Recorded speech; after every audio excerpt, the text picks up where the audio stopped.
Just 3 members now sit on the Tennessee Valley Authority's Board of Directors. This after President Donald Trump has fired 4 since taking office back in January. That leaves that 9-member board without enough people to conduct regular business. 10 News reporter Lauren Lovett spoke with a former board member with concerns because the board now lacks a quorum. Lauren? Robin, Susan Williams served on the first corporate structured board in charge of things like hiring a CEO and passing a budget. She says having a board to oversee the thousands of employees and operations is critical. The TVA Board of Directors is now down to 3.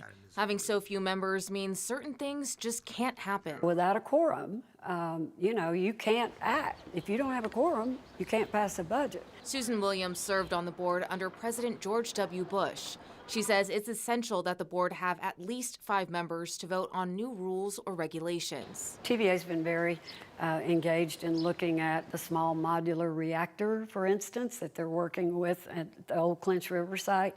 And the board would obviously have to approve things like that. They'd have to approve any kind of rate increases, any hiring. I mean, there are all kinds of things that will just basically be put on hold. However, she says TVA would continue operating as it has been.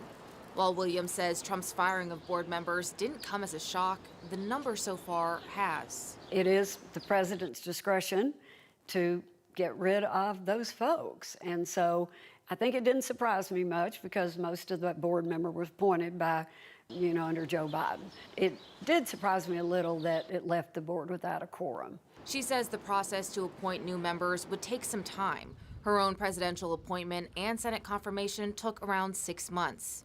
A TVA spokesperson sent a statement after this most recent firing stating, quote, TVA will continue to operate and deliver reliable, affordable energy to the 10 million people we serve across our 7-state region.